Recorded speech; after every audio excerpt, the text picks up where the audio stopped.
अस्सलाम वालेकुम एवरीवन, कैसे हैं आप सब लोग। आई होप कि आप सब ठीक ठाक होंगे, जहाँ कहीं भी होंगे सेफ़ एंड साउंड होंगे। Welcome back to my channel, it's me Abiya Chaudhary and welcome back to another vlog. तो जी सुबह सुबह जैसे जैसे ही दिन स्टार्ट हुआ वैसे ही मैंने व्लॉग को कर दिया स्टार्ट। अर्ली मॉर्निंग का टाइम था। जैद जिस टाइम स्कूल जाता है उसी टाइम पे सब नाश्ता कर लेते हैं। तो जैद स्कूल चला गया था। जैद के पापा और दादा अपने अपने काम पे चले गए थे और यहाँ पे जो है मैंने सोचा सबसे पहले मैं अपना रूम का जो मेस है वो सारा उठा लूँ, रूम ऑर्गेनाइज़ कर दूँ। जैसे ही रूम ऑर्गेनाइज़ हो जाएगा उसके बाद मैं हानिया को सुला दूँगी रूम में और जो है वो फिर मैं अपने जो है वो बर्तन वॉश कर लूँगी। फिर मैं किचन में जाऊँगी, किचन को क्लीन करूँगी। हमारे जो आंटी आती हैं काम के लिए, काम करने के लिए, सफाई वगैरह करती हैं, तो वो अब थोड़ा लेट आती हैं। पहले वो 8 बजे आ जाती थी, अब कभी 9 बजे आती हैं, कभी 10 बजे आती हैं। तो मुझे काफ़ी टाइम मिल जाता है जिसमें मैं जो है वो सारा रूम्स में से मैस निकाल देती हूँ, सब क्लीन करके हर चीज़ तो ऑर्गेनाइज़ अच्छे से करके तो फिर जो है वो मैं अपना किचन भी क्लीन कर लेती हूँ जब तक वो आती हैं। तो यहाँ पे हानिया को मैंने सुला दिया था और अब मैं आ गई थी। मैंने सोचा था कि मैं किचन को पहले क्लीन कर लूँ बिकॉज़ ज़ैद के स्कूल से आने से पहले मुझे ग्रॉसरी करने भी जाना था। इस दफ़ा मैंने सोचा था कि मैं फैसलाबाद नहीं जाऊँगी, यहीं से ग्रॉसरी कर लूँगी। हमारे करीब यहाँ पे एक फैमिली मार्ट बना है, वहाँ से सारी ग्रॉसरी ले आऊँगी। मैं चेक करना चाह रही थी एक तो उनकी चीज़ें, प्रोडक्ट्स वगैरह कैसी हैं। अगर दालें वगैरह अच्छी हैं, साफ़ सुथरी हैं, तो फिर जो है वो फैसलाबाद ना जाऊँ बिकॉज़ मेरा कोई मूड नहीं हो रहा था फैसलाबाद जाने का। फिर यहाँ पे जो है वो ज़ैद स्कूल से आ गया था और हानिया और ज़ैद आपस में खेल रहे थे।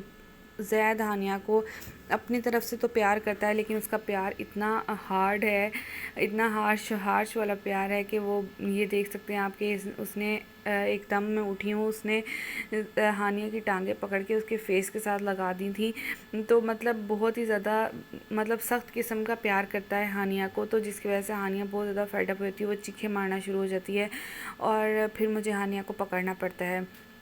देन फिर शाम में मैंने सोचा कि बच्चों के कपड़े प्रेस करके लटका देती हूँ, जितने मैक्सिमम मुझसे हो सकते हैं उतने तो मैं कर लेती हूँ। तो हानिया मेरे पास इधर वॉकर में मैंने उसे नीचे छोड़ दिया था, वो खेल रही थी और यहाँ पे मैं पहले हानिया के ही कपड़े आयरन कर रही थी, उसके बाद मैंने ज़ैद के कपड़े आयरन कर दिए थे करके। तो फिर मैंने इन दोनों के कपड़े, ज़ैद के और हानिया के दोनों कपड़े हैंग कर दिए थे।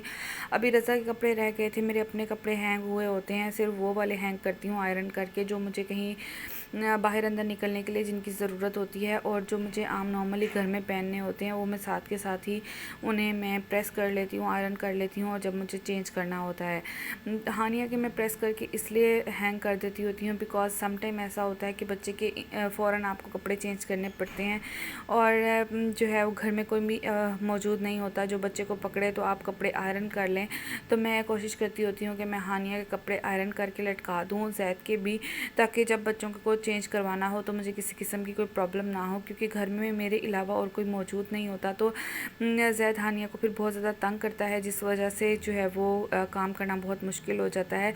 तो मैं मैक्सिमम काम तब कर लेती हूँ जब ज़ैद या तो स्कूल गया हो, हानिया सो रही हो। तो मैक्सिमम मेरी कोशिश होती है कि मैं अपने काम ख़त्म कर लूँ ताकि जब बच्चे आएँ तो फिर मैं भी फ्री होकर बैठ जाऊँ, ताकि कुछ टाइम उनके साथ क्वालिटी टाइम स्पेंड हो जाए और जो है वो हानिया भी ज़्यादा डिस्टर्ब ना हो। जब हानिया को ज़ैद के पास बिठा के जाओ तो वो बहुत ज़्यादा डिप्रेस हो जाती है, बहुत ज़्यादा चीखें मारना शुरू हो जाती है बिकॉज़ ज़ैद उसको बहुत ज़्यादा हार्डली प्यार करता है। तो ये नेक्स्ट डे आ गया, अर्ली मॉर्निंग का टाइम। यहाँ पे बन रहा है अंडा ब्रेड नाश्ते में और चाय बन रही थी नाश्ते में बिकॉज़ तो ये नेक्स्ट डे का ही जो है यहाँ से व्लॉग स्टार्ट हो गया था। मैंने 2 डेज़ का कंबाइन व्लॉग आप लोगों के साथ शेयर किया है।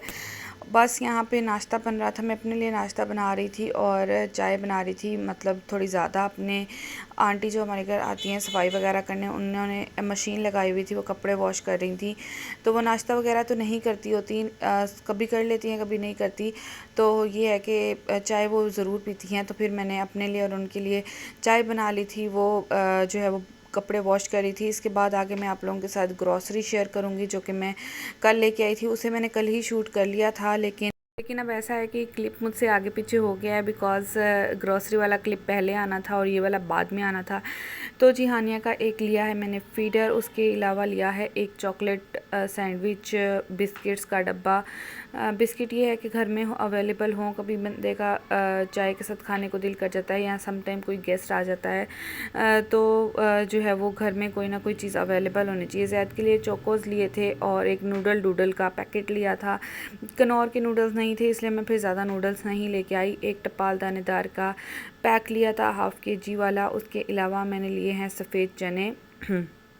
लाइटिंग मुझे ऐसे लग रहा था कि शायद रिकॉर्डिंग में कुछ भी समझ नहीं आया। काले और सफ़ेद चने मैंने हाफ़ केजी लिए थे, नहीं सॉरी केजी लिए थे, मतलब हाफ़ केजी का पैकेट लिया था। उनके पास केजी की पैकिंग नहीं थी तो मैंने हाफ़ केजी के 2 ले लिए। उसके बाद आ जाते हैं मसर और सब्ज़ इलायची, क्योंकि ये चाय में डलती है तो सौंफ और इलायची तो मैं लाजमी लेती होती हूँ। काली मिर्चें आ गई। काली मिर्चें कुछ थी पहले से, तो जिस वजह से जो है वो मैंने ज़्यादा नहीं ली, बस एक ही पैकेट ले लिया। और ये आ गई दाल चने की, और इसके अलावा आ गई ये माश की दाल। देन नेक्स्ट जो है वो आ जाती है यहाँ पे एक केजी की पैकिंग है काले चनों की, और दैट्स इट। आई थिंक बस यही चीज़ें थी जो मैं लेके आई थी। इसके अलावा एक कपकेक का डिब्बा था जो कि बच्चों के लिए ज़्यादा स्कूल लेके जाता है। हानिया भी खा लेती है कपकेक, तो मैं फिर एक पूरा मतलब बॉक्स ले आई थी, और साथ में ब्राइट का। इसके साथ ही मैं लेके आई थी ब्राइट सर्फ। ये भी केजी वाला सर्फ आता है हमारे घर। पहले मैं एरियल यूज़ करती थी लेकिन इस दफ़ा मैं ब्राइट लेके आई हूँ। मैंने कहा चलो चेंज करके देखते हैं। इसके अलावा लाइफ बॉय शैम्पू मैंने यूज़ करना शुरू किया है। मौजूद था घर में लेकिन ये है कि मैं ले आई हूँ एक्स्ट्रा में। और यहाँ पे लेमन मैक्स हैं, और बस आई थिंक यही सब चीज़ें थी। And the last but not least ये पॉलिश है, जो कि ज़ैद स्कूल जाता है तो शूज़ को पॉलिश करने के लिए ज़रूरत पड़ती है। तो अब जो है वो मैंने सोचा कि बहुत ज़्यादा थक गई हूँ तो क्यों ना मैं कॉफ़ी बना के पीती हूँ।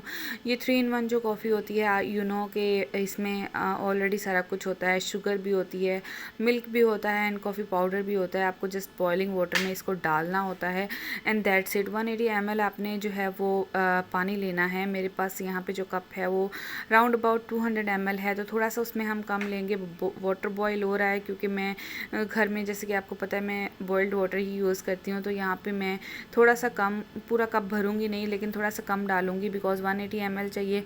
उसमें हम लोग पॉर कर देंगे कॉफ़ी का ये पैकेट, एंड दैट्स इट। हम इसको स्टर कर लेंगे, हिला लेंगे अच्छे से, एंड आपकी कॉफ़ी यहाँ पे प्रिपेयर हो जाएगी। ये बहुत ही जो है वो नॉर्मल सी कॉफ़ी है, ज़्यादा जो है स्ट्रॉन्ग वाली नहीं है। और बस आप इसको स्टर करें, हिलाएं और अपनी कॉफ़ी को एंजॉय करें। और आजकल जो ये 3 in 1 कॉफ़ीज़ या टीज़ चली हैं, इन्होंने बहुत ज़्यादा काम को आसान कर दिया है। अगर आप मतलब कहीं ट्रैवल कर रहे हैं तो भी, और अगर आप लोग कहीं पे हॉस्पिटलाइज हैं और आपको चाय वगैरह पीनी है, आपकी बाहर की चाय पीने को नहीं दिल कर रहा, तो आपको जो है वो इजीली मिल जाती है चाय। आप बस पानी गर्म करें और उसमें पैकेट डालें और आप अपनी चाय को एंजॉय कर सकते हैं। अच्छा, यहाँ पे हानिया जो है वो देख रही थी कार्टून, और मैंने उसका एक क्लिप रिकॉर्ड किया। अच्छा, बच्चों को कार्टून्स में इतनी दिलचस्पी रहती है कि हानिया को बिल्कुल मैं आवाज़ें भी दे रही थी ना, तो हानिया मुड़ के नहीं देख रही थी। चले मिलती हूँ आपसे नेक्स्ट वीडियो में। अल्लाह।